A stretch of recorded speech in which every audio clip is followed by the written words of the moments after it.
말씀은 사도행전 8장 18장에서 1절에서 10절까지 말씀인데요. 1절에서 10절까지만 읽도록 하겠습니다.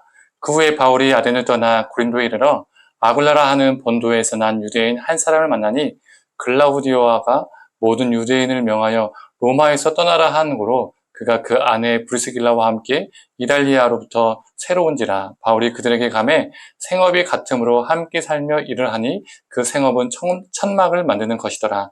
안식일마다 바울이 회당에서 강론하고 유대인과 헬라인을 고민하니라. 실라와 디모데가 마게도냐로부터 내려오매 바울이 하나님의 말씀에 붙잡혀 유대인에게로 예수는 그리스도라 밝히 증언하니 그들이 대적하여 비방하거늘 바울이 옷을 털면서 이르되 너희 피가 너희 머리로 돌아갈 것이요 나는 깨끗하니라. 이후에는 이방인에게로 가리라 하고 거기서 옮겨 하나님을 경외하는 디도 유스도라 하는 사람의 집에 들어가니 그 집은 회당 옆이라. 또 회당장 그리스보가 온 지방과 더불어 주를 믿으며 수많은 고린도 사람도 듣고 믿어 세례를 받더라. 밤에 주께서 환상 가운데 바울에게 말씀하시되 두려워하지 말며 침묵하지 말고 말하라. 내가 너와 함께 있으며 어떤 사람도 너를 대적하여 회롭게 할 자가 없을 것이니 이는 이 성중에 내 백성이 많음이라 하시더라. 아멘. 오늘 18장 말씀을 보면 바울은 아덴, 즉 아테네를 떠나서 고린도로 갑니다. 고린도에 도착하죠. 이전에 베레아에서 바울 일행이 복음을 전할 때에 데살로니가 유대인들이 베레아까지 쫓아와서 바울 일행들을 괴롭혔던 적이 있었습니다. 이때 잠시 바울의 일행이었던 디모데와 실라가요, 바울과 떨어지게 됩니다. 그리고 바울은 혼자서 아테네에 가서 사역을 했고 이번에는 또 혼자서 고린도로 이동했습니다. 또 고린도에서도요, 혼자 사역을 하게 된 것이죠. 그런데 이때 이 고린도에서 하나님이 누구를 만나게 하실까요?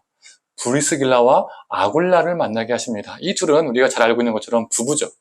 이 부부는 본래 로마에 살다가 AD 49년 로마 황제 글라우디오가 로마에서 유대인 추방 명령을 내립니다.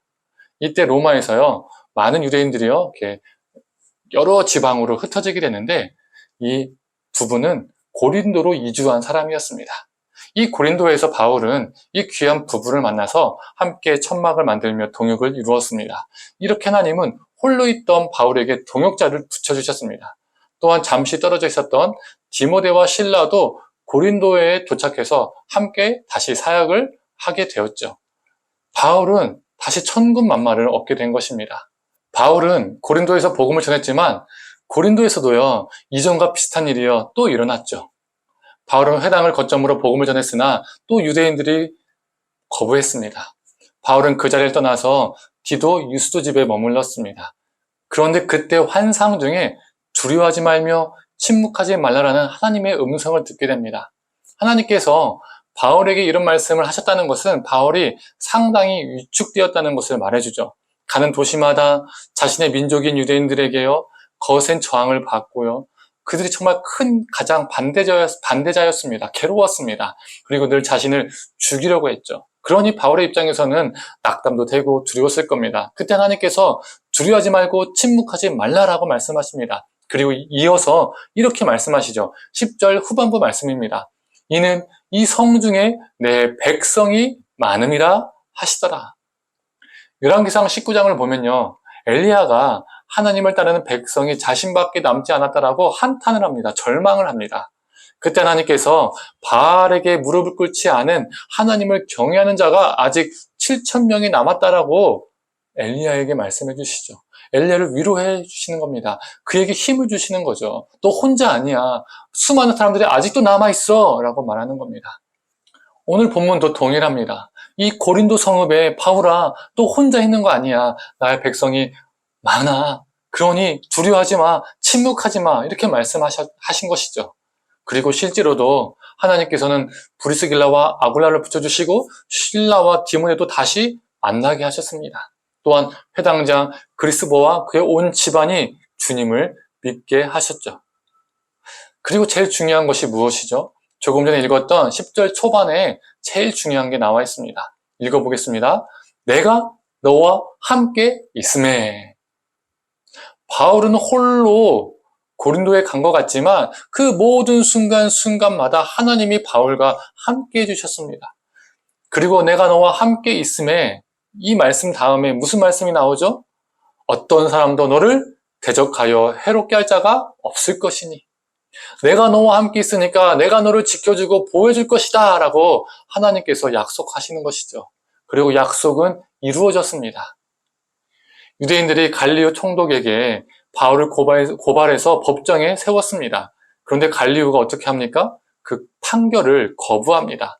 만약에 이 갈리오 총독이 그 재판을 거부하지 않고 유죄 판결을 내렸다면 하나의 선례가 되어서 바울이 로마 본토와 로마가 지배하는 땅에서 선교 사역을 할 때마다 큰 걸림돌이 되었을 겁니다.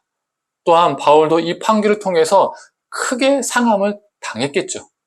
그러나 하나님은 유대인들의 공격으로부터 바울을 지켜주시고 보호해 주셨습니다. 돌봐주셨습니다. 우리도 마찬가지입니다.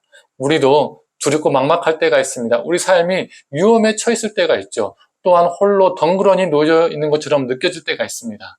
그러나 그때마다 결코 혼자가 아님을 기억했으면 좋겠습니다. 저는요, 개척교회를 하면서 하나님이 이걸 정말 많이 깨닫게 해주시더라고요. 이 훈련을 정말 많이 시켜주시더라고요. 혼자 덩그러니 놓여져 있는 것처럼 느껴지는 그 순간에도 우리 하나님은 우리를 외면치 않으시고 우리와 함께 하십니다. 우리를 돌보십니다. 또한 하나님은 우리에게 사람을 허락해 주십니다.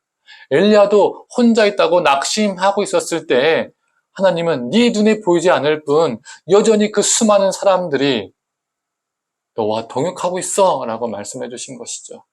저도 개척교회를 한다고 저 혼자 덩그러니 놓여져 있는 것이 아님을 깨닫게 됩니다. 제가 이렇게 지금 사역할 수 있는 것은 저를 응원해주고 저를 기도해주는 동역자들이 있기 때문이라고 저는 믿습니다. 하나님은 우리에게 브리스길라와 아굴라 같은 존재, 디모데와 실라 같은 존재, 회당장 그리스도와 같은 동역자들을 보여주시고 붙여주시고 만나게 해주시고 관계 맺게 하십니다. 사랑하는 성도님들, 우리는 혼자가 아닙니다. 우리 삶이 지치고 위험하고 무서울 때, 그리고 혼자 덩그러니 있다고 외로울 때, 그 순간에도 우리 하나님은 우리를 외면치 않으시고 우리와 함께 해주십니다. 바로 이 순간에도 함께 해주십니다. 또한 우리를 위해서 기도하고 우리를 걱정해주는 이들이 있습니다. 눈에 보이는 게 전부가 아닙니다. 보이지 않는 곳에서도 우리를 위해서 기도하는 분들이 있다는 거죠. 오늘 하루도 우리를 홀로 내버려 두지 않으시고 우리를 돌보시며 붙잡아 주시는 하나님을 우리가 의지하고 승리하는 저와 성도님들 되기를 간절히 소망합니다. 함께 기도하겠습니다. 하나님, 바울은 육체적으로는 혼자 있었지만 그 고린도에서 하나님께서 함께 해주셨고 그를 지켜주시고 돌보게 해주셨음을 봅니다. 또한 그 혼자 있던 바울에게 수많은 동역자들을 만나게 하심도 보게 됩니다. 하나님, 우리가 외롭고 힘들고 지치고 무너지고 힘들 때 우리가 혼자 있는 것이 아니라 그 순간에도 하나님이 우리와 함께 하신다는 것을 기억하며 살게 하여 주시옵소서.